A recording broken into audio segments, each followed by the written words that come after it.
All right, this might be the last video of chapter 12, which means that it could possibly be the last video of Chem 1170. So hopefully we'll get it all done in this one. All right, so as promised, I wanted to show you an example of an electrolyte being dissolved in a solvent and causing you to use that Van 't Hoff factor. So it's not going to be just for the freezing point delta TF is equal to KFM. It would be delta TF is equal to KFM times I. What is I? I is the number of ions. Okay.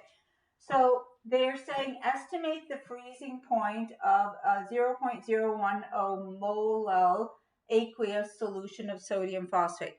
Let me just tell you about why they're using the word estimate, because that I value that we're using, it says the maximum amount of depression, assuming all the ions separate. But we know that in an ionic solution, sometimes ions come back together again, and sometimes they separate. So even though we're going to be multiplying it by a certain number of ions, usually the depression in the freezing point is a little less than that, or the elevation of the boiling point is a little less than that, because not all the ions completely separate out. Okay, just think of them coming back together and forming and not dissociating. Okay, all right, so first things first, what is sodium phosphate? You should know the formula for sodium phosphate is Na3PO4. If you don't know formulas at this stage of the semester, as you are winding down 1170, I don't feel that great about that, but you should know how to write down the formula of any ionic compound. Okay, so take a look at this. How many ions do we have? You're going to have 3 sodium ions, aqueous, and 1 phosphate ion, aqueous, right? So that means our Van 't Hoff factor, I, is 4. So you have 1 of this and 3 of this, so you have a total of 4 ions. All right, so we're going to go delta TF is equal to KFMI. The KF, since it's an aqueous solution, that means water is the solvent. We look up the KF of water, and it is 1.858. So we're going to write 1.858 degrees Celsius molal.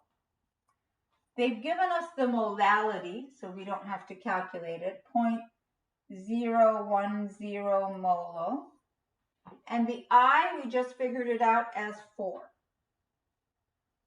Okay, get our calculator. And we've got 1.858 times 0.01 times 4, and you get 0.0743 degrees, degrees Celsius. Everybody okay with that number? Hopefully I did the math right. Yeah, okay. But what is the actual temperature? So that's how much it's going to go down by. And I guess since we've just got 2 sig figs here, we kind of have to just do 2 sig figs here. So 0.04 degrees Celsius.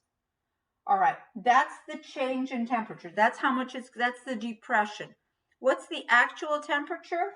Would be 0, which is what the freezing point of pure water is, minus 0.074. So the actual freezing point is minus 0.074 degrees Celsius. That's the answer to this question.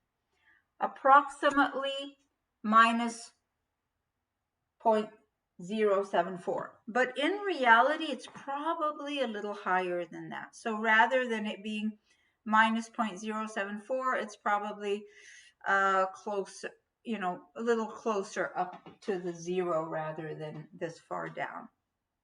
Okay, so maybe it's like minus 0.05. It doesn't depress it that much. It depresses it, but not exactly by 4, because some of those ions come closer, come back together as an intact unit, okay? All right, good. So not quite this low. Temperature is going to be a little higher than that. All right, so now we're going to get into the last thing in this chapter, which is figuring out the molecular weight of an unknown compound using freezing point depression. Okay, and with a problem like this, which is what you guys are going to be doing in lab, there are three things you're going to be doing. Number one, you're going to find molality. Number two, you're going to find moles. Number three, you're going to divide your grams by your moles. These are going to be given to you to get your molecular weight. Molecular weight or molar mass. Molar mass is grams per moles, guys, which is the same as molecular weight. So this is our goal. This is what we're planning on doing. So from the experiment, you're going to be able to figure out the delta T. You're going to know Kf. So if you have the delta T and you have the Kf, you can find the molality. And then from the molality and the kilograms of solvent, you can get moles. And then once you have moles and you've got your grams of solute, grams divided by moles is molar mass or molecular weight. So here's the problem. So you've got these steps down. I'm going to erase it and tell you an example, which will be very, very similar to what you're going to see in lab. So a 37.0 gram sample of a new covalent compound. Why are they telling you that it's covalent? Just to say, hey, this is a non-electrolyte. Don't worry about the Van 't Hoff factor. Okay? New covalent compound. And they said a non-electrolyte, just to make sure you knew that, a non-electrolyte was dissolved in 200 with a decimal behind it, so get all three sig figs, 200 grams of water. In the lab, you guys are using a solvent called benzophenone. We're going to be giving you the Kf value of that benzophenone, and we use that because it melts and freezes at a much higher temperature than room temperature. And this guy, water, is going to freeze at 0, and it's going to be really hard to use water as a solvent. So we use benzophenone in the lab. But here, this will work for our calculations. The resulting solution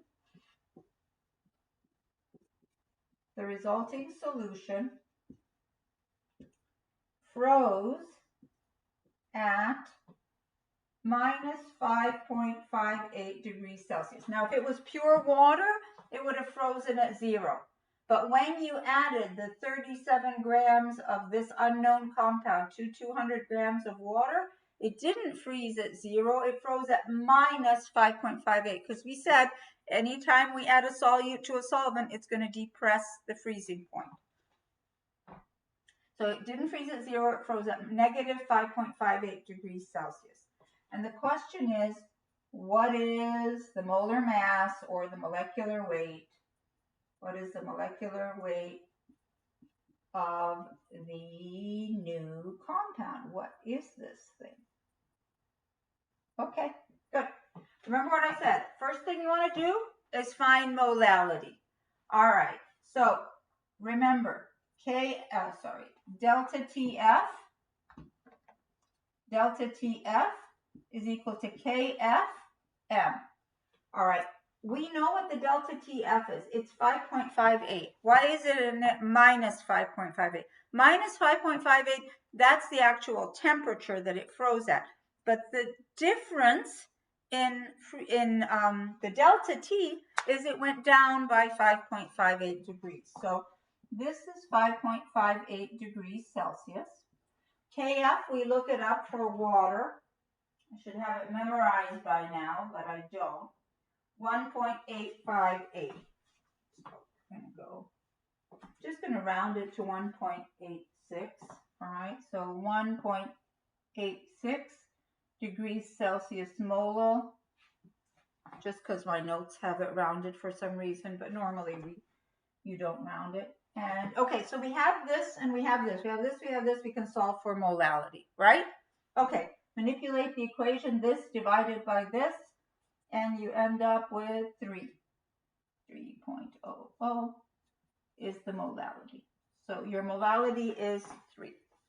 How did we do that? This divided by this, you got 3. Okay? That's step 1. Step 2, find moles. Remember I said step 1, find molality. Step 2, find moles.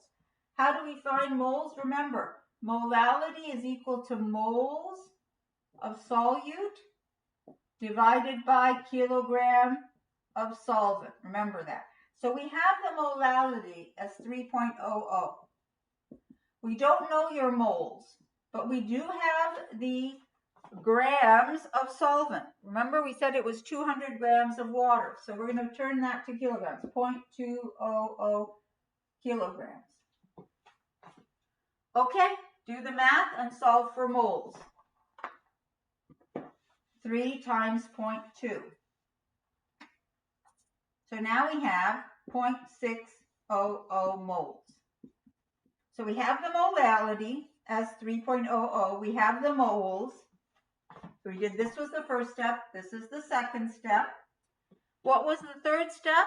Grams divided by moles. Did they give us the grams of solute? Yes, they told us we had 37.0 grams of solute. So now we know the moles of solute is 0.600 moles. We know the grams of solute. They gave it to us in the problem. So grams over moles. 37.0 grams divided by 0.600 moles. Grams per mole is molar mass or molecular weight, which is 61.7 grams per mole. So this is your unknown. Your unknown is 61.7 grams per mole or 61.7 AMUs. Okay, this is exactly what you guys are going to be doing in lab number 12. Okay, I think we are all done. You can read up on osmotic pressure. You can read up on colloids, micelles. I'm not really going to be testing you on that, but I gave you the definition of osmotic pressure and how it relates to solutions, but you won't have to do any math with that. All right, good job. Thanks for your patience. Thanks for paying attention. Hopefully you learned something.